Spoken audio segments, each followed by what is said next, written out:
নমস্কার বন্ধুরা, মিষ্টু অ্যান্ড মধুমিতাস কিচেনের পক্ষ থেকে তোমাদের সবাইকে স্বাগত। আজ আমি হাজির হয়েছে একটা খুব স্পেশাল রান্না, কিন্তু খুব সহজ সরল সুস্বাদু, যে কেউ বানিয়ে নিতে পারবে। শীতকালীন সমস্ত সবজি দিয়ে স্পেশাল ফোড়ন দিয়ে একটা ভাজি রেসিপি। এটা ভাত বা রুটির সাথে একদম ভীষণ টেস্টি যায়। তো তোমরা চলো আর দেরি না করে এই রেসিপিটা শুরু করে দিই। কোনো রকম মশলা ছাড়াই শুধুমাত্র স্পেশাল ফোড়ন দিয়ে এই রেসিপিটা করে দেখাবো। দেখো কিরম ঝরঝরে হয়েছে, অল্প তেল লাগে। তো চলো শুরু করে দিই। ভিডিওটা স্কিপ না করে দেখার অনুরোধ রইল, আমার সাথে থাকার অনুরোধ রইল। বন্ধুরা, আমি বেশ কিছুটা সর্ষের তেল অ্যাড করে দিয়েছি একটা কড়াইয়ের মধ্যে। এবার তাতে দুটো শুকনো লঙ্কা ফোড়ন, দুটো চেরা কাঁচা লঙ্কা ফোড়ন দিলাম, আর দেবো হাফ স্পুন কালো জিরে, হাফ স্পুন মেথি। ফোড়ন থেকে মিষ্টি গন্ধ এলে আমি মিডিয়াম সাইজের পেঁয়াজ লম্বা লম্বা করে কেটে দিয়ে দিলাম, দিয়ে একটু নাড়াচাড়া করে নেব।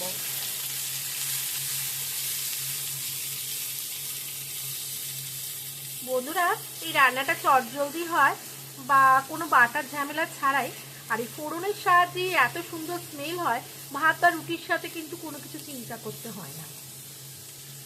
আমার চ্যানেলে যদি নতুন বন্ধু হও তাহলে তাদের জন্য বলে রাখি, আমি সহজ সরল খুব অল্প কম তেল মশলা স্বাদে হয় অসাধারণ এরকম রান্না করে থাকি। ভালো লাগলে চ্যানেলটাকে সাবস্ক্রাইব করে নিয়ে পাশে থাকা বেল আইকনটাকে ক্লিক করে নিয়ে পাশে থাকার অনুরোধ রইল।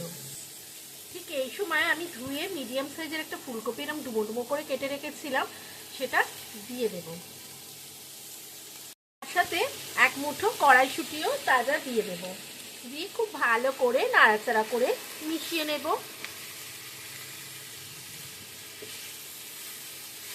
রান্নাটা কিন্তু আমরা ঢাকা দিয়ে অল্প করে ঢাকা দেব, 2 মিনিট আবার ঢাকা তুলবো, এইভাবে রান্নাটা করব।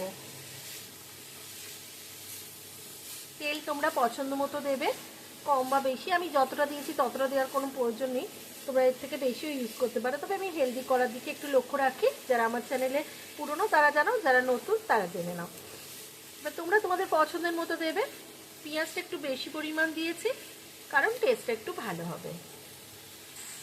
এই সময় পরিমাণ মতো নুন, পরিমাণ মতো হলুদ গুঁড়ো, একটু কাশ্মীরি লঙ্কার গুঁড়ো দিয়ে খুব ভালো করে নাড়াচাড়া করে নেবো। ঝালটা তোমরা তোমাদের পছন্দের মতো দেবে। কাঁচা লঙ্কা আমি পরে আরও অ্যাড করব, আমি ওই জন্য রঙের জন্য শুধু কাশ্মীরি লঙ্কার গুঁড়ো দিয়েছি। কাঁচা লঙ্কার ফ্লেভারেই আমি রান্নাটা করছি। তো এমনি এবার আমি ঢাকা চাপা দিয়ে দেবো। ফিরে আসছি 5 মিনিট পর। ফিরে এলাম মিনিট 5 পর। ঢাকা সরিয়েছি বন্ধুরা। দেখো নাড়াচাড়া করে দেখছি ফুলকপি প্রায় সেদ্ধ হয়ে গেছে, ভেঙে যাচ্ছে। খুব বেশি যে গলে গেছে তা নয়। ঠিক এই সময় একটু নাড়াচাড়া করে নিয়ে কিছুটা পেঁয়াজ কালি অ্যাড করে দেব। শীতকালীন সবজি, ফ্লেভারটা ভীষণ ভালো যায়। আমার তো ভীষণ পছন্দ, তোমাদের কার কার পছন্দ পেঁয়াজ কালি একটু জানিও বন্ধুরা। এবার নাড়াচাড়া করব। ঠিক এই সময় হাফটার মতো ক্যাপসিকাম জুলিয়ান কাট করে কাটা, দুটো কাঁচা লঙ্কা চেরা মিশিয়ে দিলাম, দিয়ে খুব ভালো করে আবারও সব সবজির সাথে মিশিয়ে নেব। এই সময় উপর থেকে আরো একটু কাঁচা তেল ছড়িয়ে দিলাম, কিছুটা ধনেপাতা কুচি ছড়িয়ে দিলাম, ফ্লেভারটা ভালো আসবে। ধনেপাতার ডাঁটির দিকটা এখন দিলাম, কিছুটা পাতা রেখে দিলাম কুচি করে। আর অ্যাড করব সাদা তিল। এটা কিন্তু অপশনাল, কিন্তু মুখে পড়লে দারুণ লাগবে আর খুব হেলদিও। তোমরা হয়তো জানো, না জানলে গুগল করে জেনে নেবে কি কি উপকারিতা আছে এই তিলের। তাই সাদা তিল আমি অ্যাড করে দিলাম, দিয়ে আবারও একটু ঢাকা চাপা দিয়ে মিনিট 2 রান্না করে নেব।